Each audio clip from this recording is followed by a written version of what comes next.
Hello, this is Will Steely. This is my lab for Arkansas State. I believe this is like lab number 8. So basically, we'll get right into it. I have my fresh salsa, and then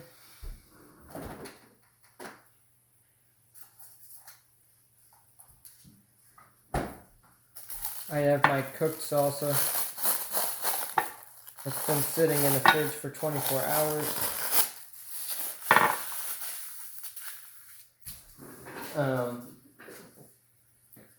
I don't really know how to piece all these together, so I'll basically go with whenever. So the fresh salsa initially was my thoughts on it was you could definitely taste the lime more, and it wasn't really spicy. I don't know if that was just because I had just made it, but that seemed like how it was whenever it was fresh.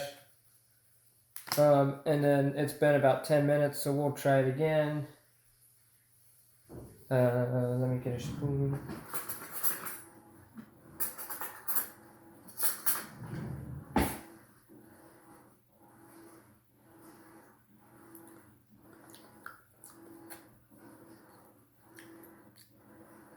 Okay, so now it definitely seems to have gotten a little bit spicier.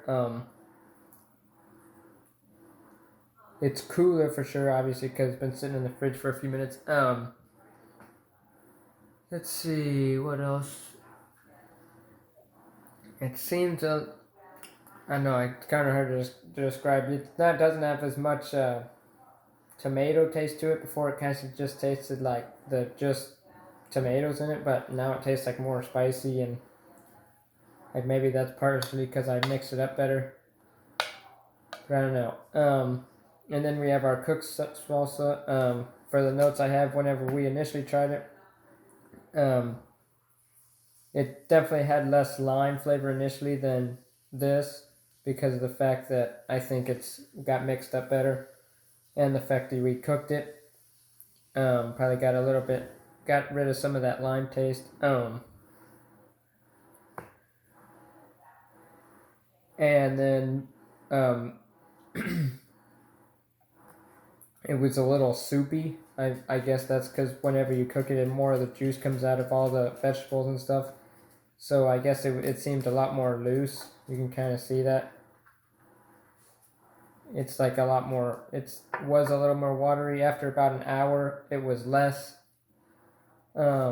It's more. It was more thicker then, and now it's a little bit more thicker now. But it's not as thick as the normal one.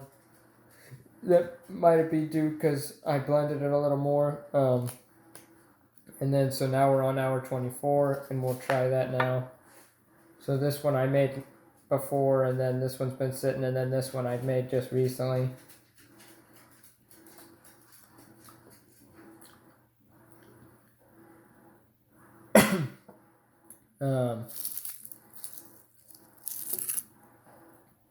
So it's definitely I don't know. It's still to me honestly it tasted about the same as the first hour. I mean it's a little more cool, but it's just a little spicy and it's thickened up just a hair. But it's about the same. So there are my two salsas. Why do I think the foods are processed? The foods are probably processed mainly because of the fact that one, it'll taste better, and two, since a lot of these are made with vegetables and certain things like that, it's made to last longer. Because I assume, like whenever they jar salsa and stuff, a lot of times they add things in it to make it last longer. Because I'm sure that would last longer than say these sauces, which are made all out of fresh ingredients. So, and then the other question is, what are some of the ways that foods are processed? I feel like they probably just add like additives, and even the vegetables themselves are, made to last longer now and not go bad as quickly. Did I process anything of this? What and how did you process the food? I feel like you definitely process the cooking more often because there's more of like a heat reaction, and I feel like it might last longer than normal than say the fresh. Um, but what and how did you process the food? The food I processed Okay, thank you. would definitely probably be the. Oh yeah, it was great. You know, little, drama there at the end, but of course, then you get on the boat. It's like, what drama? Who cares? Give me a cocktail. This is awesome. Yep, we're all good, all smiles. Yep. So,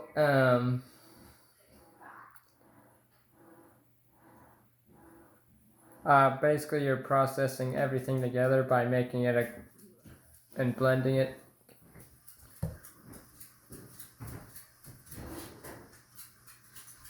Um, but yeah.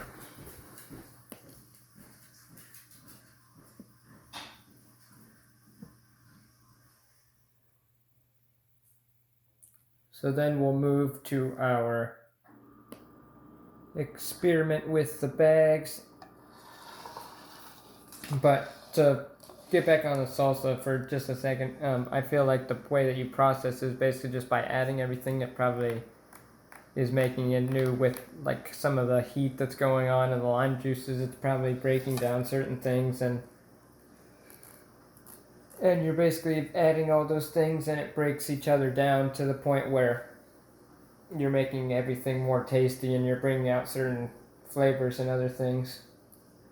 But next we have the ketchup packet experiment. Basically with it, we're supposed to just feel um, the ketchup packet, I guess.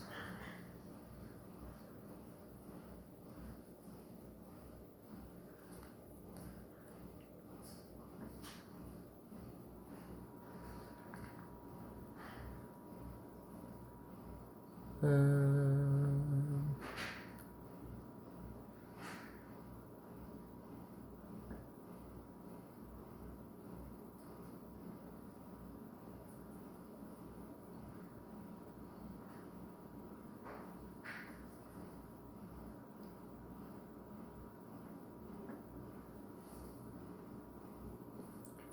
so basically, we're supposed to just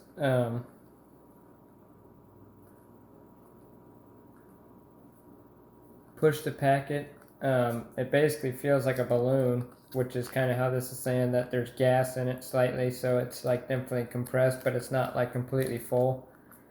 But it's almost like it's airtight for sure. Um, and then we have to put it in a cup of water.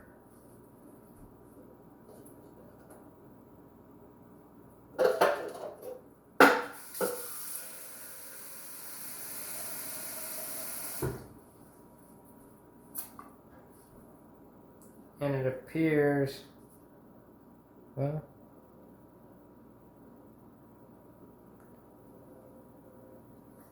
I don't know, it appeared that it sinks.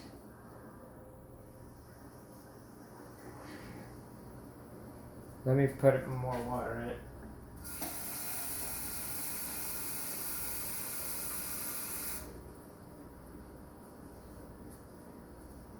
Oh no, it kind of sinks it. Well, it sinks a little bit, but it does float overall. I assume that's the gas in the packet. So next, we have our bag.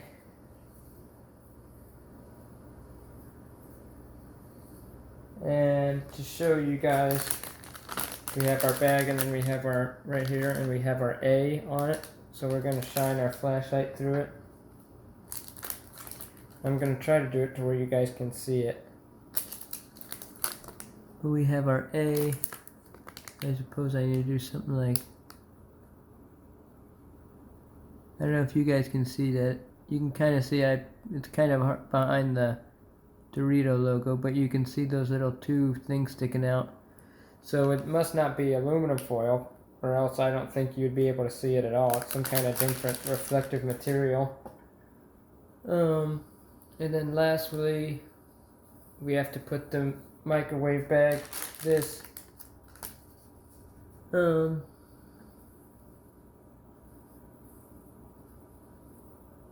5 seconds. And then I guess we'll see what happens.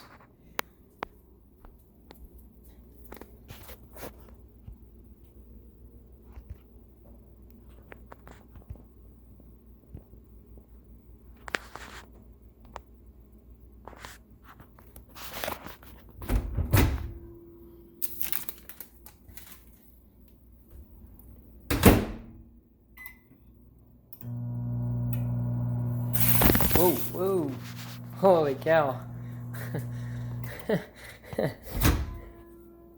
Holy. Well, that's what happened to it. It almost immediately shriveled up. So I guess it was some kind of reflective material. It wasn't aluminum foil, but it wasn't not made out of metal either. So, yeah, I guess that kind of explains itself, and that's the last thing we have to do for our lab, guys. So, there you go.